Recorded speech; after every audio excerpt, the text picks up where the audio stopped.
would you like to introduce yourself? Yes, I'm Karin Rettinger. I'm Marilyn Gochenour. And we're going to talk about the Betsy Ross Club. The Betsy Ross Club was founded in the spring of 1975. There was a meeting called by the town to discuss plans for the bicentennial celebration, which was to happen in June. Yeah, June. And I went along with my friend Marilyn Watkins to see what we might do to involve ourselves in that. And the idea of buying flags, historic flags for the streets, was brought up, and a price had been received from somebody where they could be purchased for $750, which we didn't have. So I suggested that we get together, and I knew enough women that were good seamstresses we could reproduce the flags ourselves. And so that's what we did.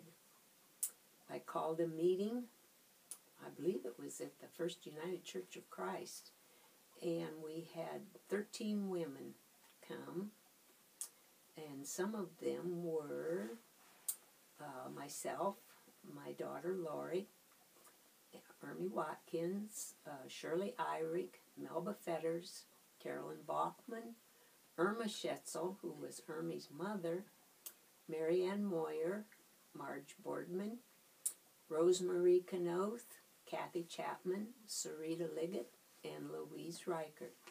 Now all of these ladies, it was a flexible group. They came and went. Now, we sewed the flags. And after the flags were done and we were getting into the plans and all, there was plans for a parade. Well, first of all, I guess we decided we had all these other flags that Bourbon needed to have a flag. So we had a flag making contest that anyone could enter it, and this was our winning design, and it was done by Joe McCullough, who was a freshman student at Triton High School at the time, and we thought it was really a neat design, so we used that in a lot of things. The flags were just the beginning. We decided since we'd done all these flags, we ought to take them around to different communities and show them off. So every community had a parade then, and we would take the flags. Bob Gottschalk at the Bourbon Lumber donated closet poles for flag poles, and we would have a lady holding each flag, and there were 24 flags. Now that group changed weekly too, but the first time, the first parade we went in, George Marks drove his semi with a flatbed trailer, and we stood on that trailer with our flags.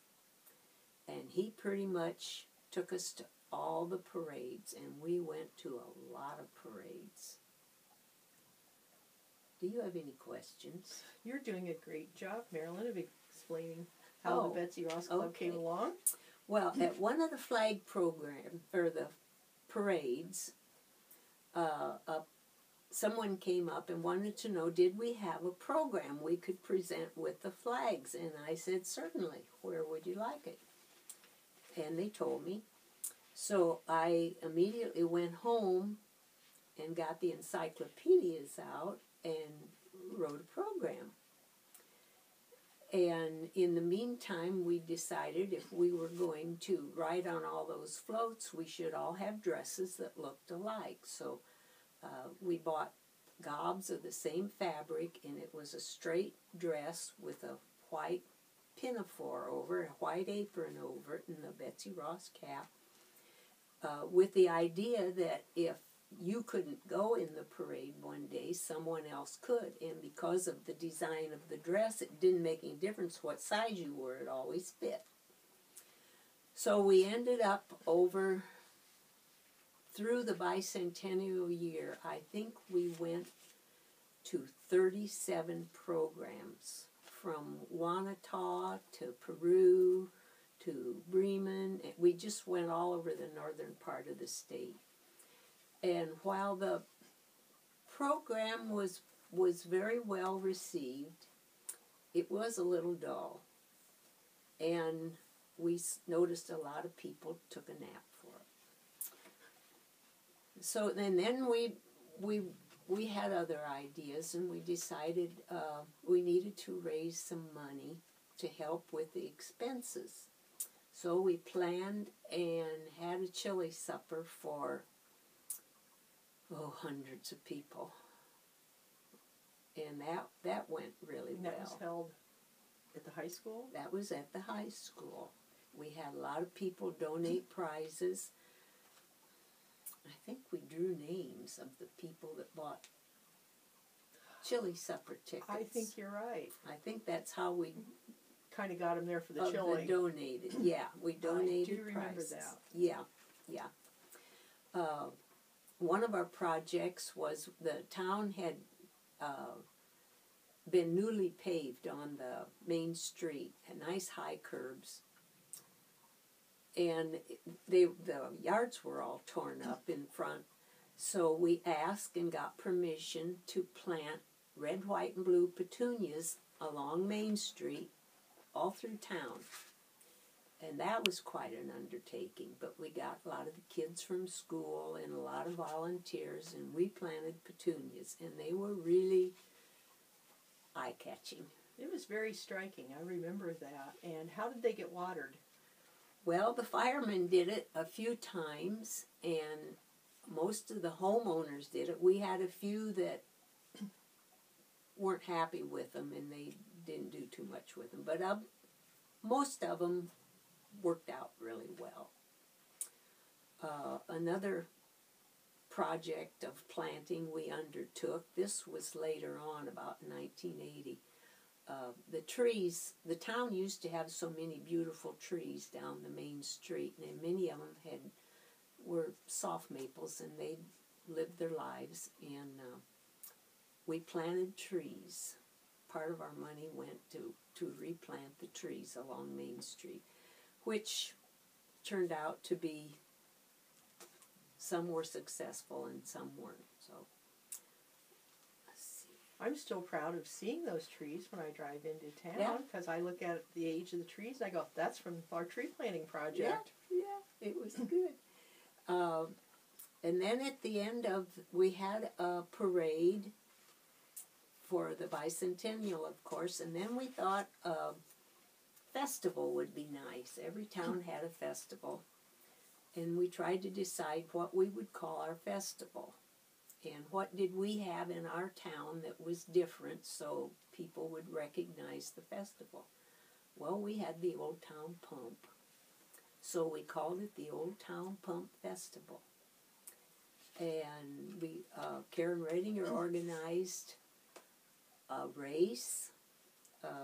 What was that race? It was 10 kilometers. 10-kilometer race. And we called it the Town Pump Trot.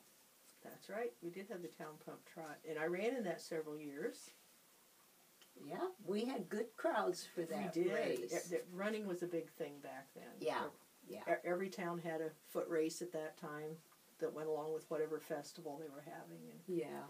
The runners went from festival to festival just to run. Well, the Betsy's ran the Town Pump Festival, organized it and kept it going, and kept the parades going. The parades turned out to be pretty good parades. But when we would go to a parade, we would take entry blanks along for our parade and pass them out to the participants in other towns' parades. And that worked out pretty well. That's good advertising. That way they don't have to hunt hard to find out how to enter your parade. Yeah. And we gave monetary prizes to the bands and the winners, because we found out the hard way that trophies are a little hard to deal with sometimes, and a little gas money was better. So we worked all that time with the Town Pump Festival, and it was quite a job. At the same time, the Betsy's organized, got real services in town and organized the real service meals, which were first held at the First United Church of Christ. And we also helped organize the drive to get the ambulance service started here in town, along with George Deaton and some of the other people that knew we had to do that. And Dr. Cannell, that time, was very generous in a donation towards the purchase of that first ambulance. Mm-hmm. We had a lot of help. They knew Yes. that we really needed it. In 1980, we had a tour of homes, which was very successful. I forget how many homes we had, 6. There were at Something least like 6 that. homes on that first tour, and most of them were historic homes, and gave an opportunity to record some of that history of the homes. It was, this group of women probably had the best time for the bicentennial of any bicentennial group. We really enjoyed it. We all worked hard, but they were very compatible and willing to do it, and it was a lot of fun. You done? I'm done. Okay. I don't think we missed too much. Nope, I think you did great. Good.